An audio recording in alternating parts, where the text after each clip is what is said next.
Bueno amigos, en esta parte del noticiero Primera Emisión vamos a conversar con Ronald Balsa, quien es economista y decano de FACES de la Universidad Católica Andrés Bello. El tema de la economía ha estado bastante movido en los últimos días, se han hecho diversos anuncios, quizás uno de los que llamó más la atención esta derogación de la ley de ilícitos cambiarios. ¿Eso en qué se traduce? Bueno, en principio es una medida insuficiente. Decir que se elimina el control de cambios no es lo mismo a decir que se ha eliminado la ley de ilícitos cambiarios, ¿no? Son dos problemas distintos. Y eliminar el control de cambios por sí mismo no basta para tener estabilidad en el mercado cambiario, para tener un mercado cambiario funcionando. Pero se puede considerar como un primer paso.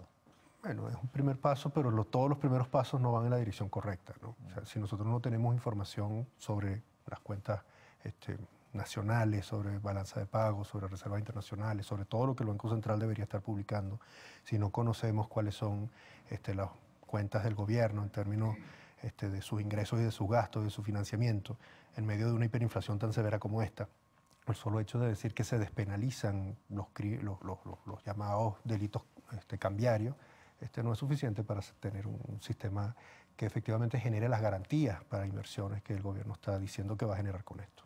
¿Qué se puede hacer a partir de ahora, luego de que se despenaliza el régimen cambiario? Bueno, lo primero es recordar que la ley no era solamente una ley de ilícitos cambiarios, sino una ley de régimen cambiario. En ella había una primera sección en la que se definía qué era el mercado cambiario, cuáles eran los operadores cambiarios, qué era lo que en principio se podía hacer o no, y en ese sentido se remitía a los convenios cambiarios. Es en los convenios en donde se ha definido el DIPRO, el DICOM y todos los mecanismos a través de los cuales se hace el intercambio de bolívares por dólares o por cualquier otra divisa.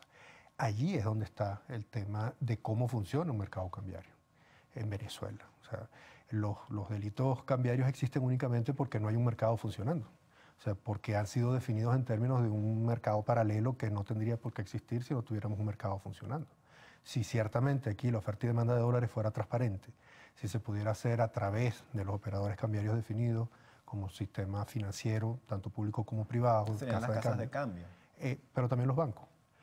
Y si eso pudiera hacerse de manera completamente transparente, no habría ninguna razón para que hubiera un mercado paralelo.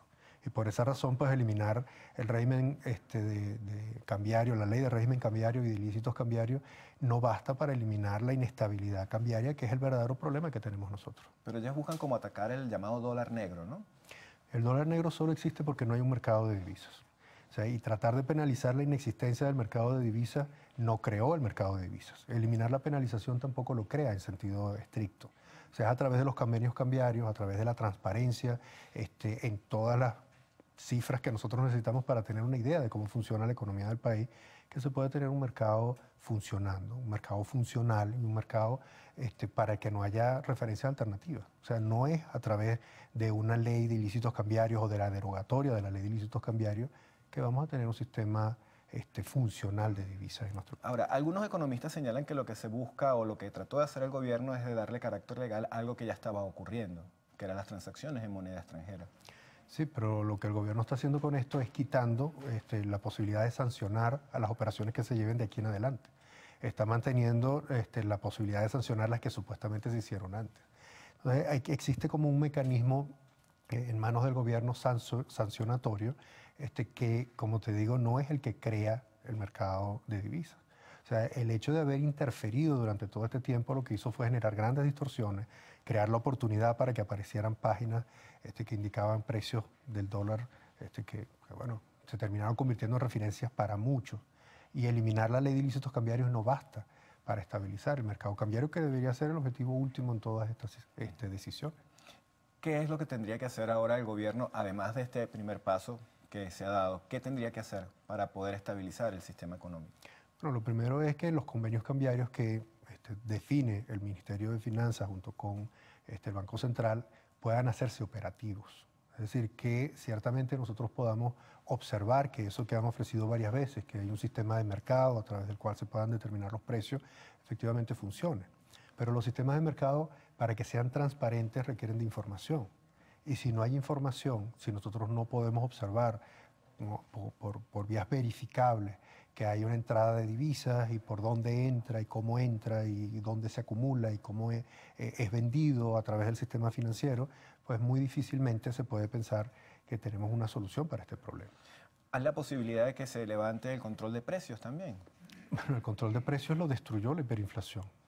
Allí sí es verdad que hay una ausencia de intervención de la SUNDE, excepto si es discrecional. O sea, las últimas veces que participó fue justamente ordenando reducciones a la mitad de los precios en algunos supermercados, y eso generaba problemas visibles para todos.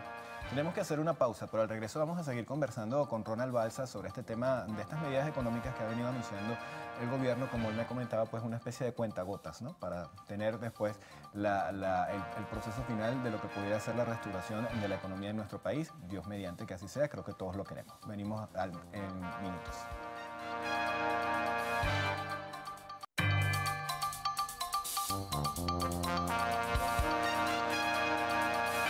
Bueno, seguimos hablando con Ronald Balsa, él es economista y decano de la Facultad de Fases de la Universidad Católica Andrés Bello. Yo habíamos tomado varios temas en esto, lo que tenía que ver con el control de precios, la posibilidad de que esto dejara de funcionar o que de alguna manera ha dejado de funcionar de forma natural por la hiperinflación. Sí, la hiperinflación ha sido un proceso destructivo, acelerado, que el gobierno no ha tenido ni siquiera la intención de mencionar por su nombre, ¿no?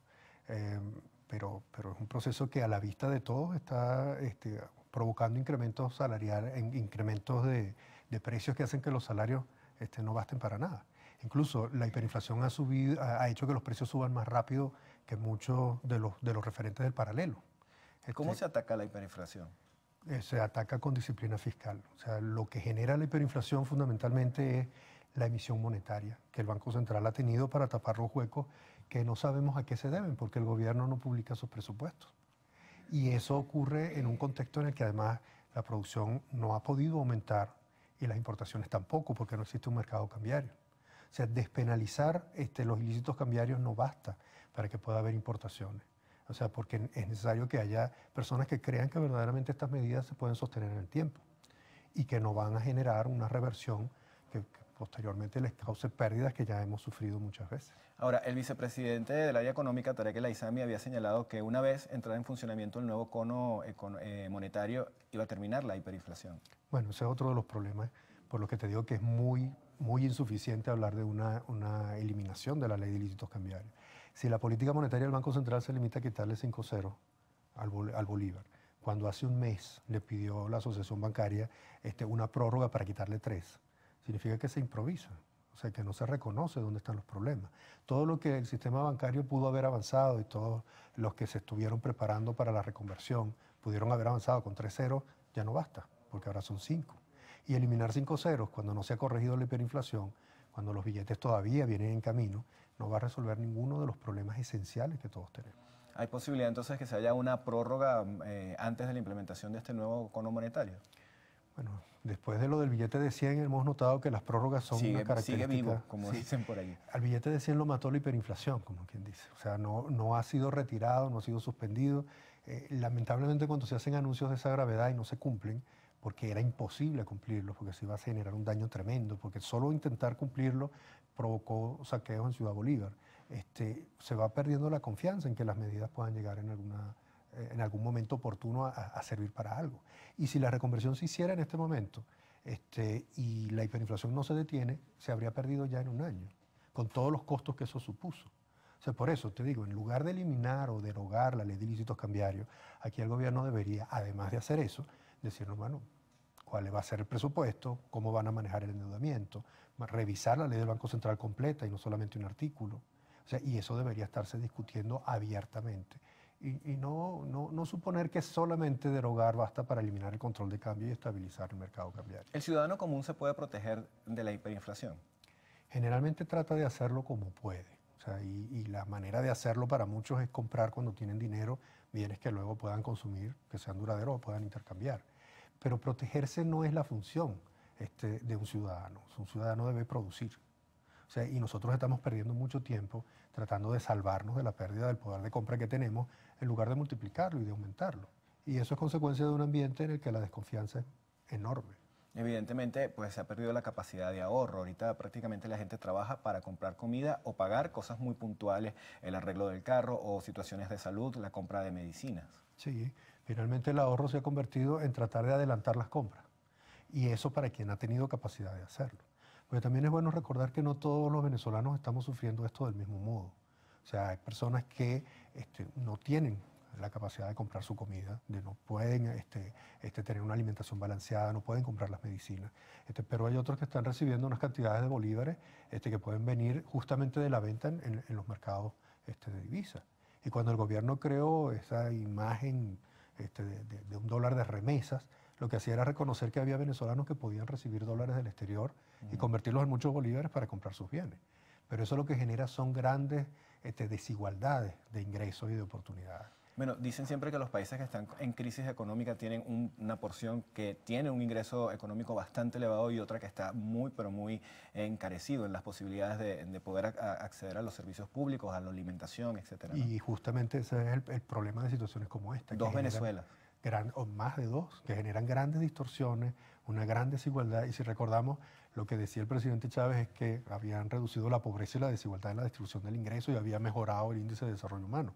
Bueno, estamos en una circunstancia en la que cualquier mejora se revirtió de manera trágica. Ahora, ¿hacia dónde apunta entonces la política económica del gobierno?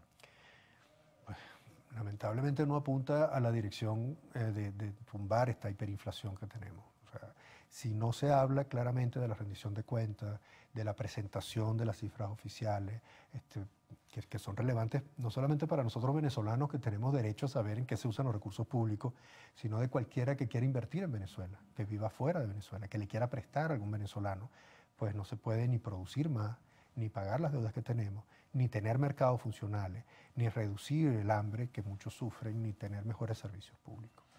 El Fondo Monetario Internacional hablaba de una cifra de hiperinflación que pudiera llegar al 1.000.000% a final de año. ¿Eso es posible? Es posible y es posible que sea más. O sea, y lo peor de todo es que pudiera ser mucho menos si el gobierno tomara medidas, porque tiene tiempo.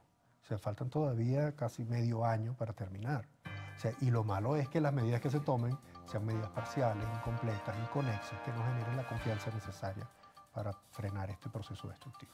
Bueno, le damos las gracias a Ronald Balsa, decano de la Facultad de Fases de la Universidad Católica Andrés Bello. Finalizamos acá la entrevista. Muchísimas gracias.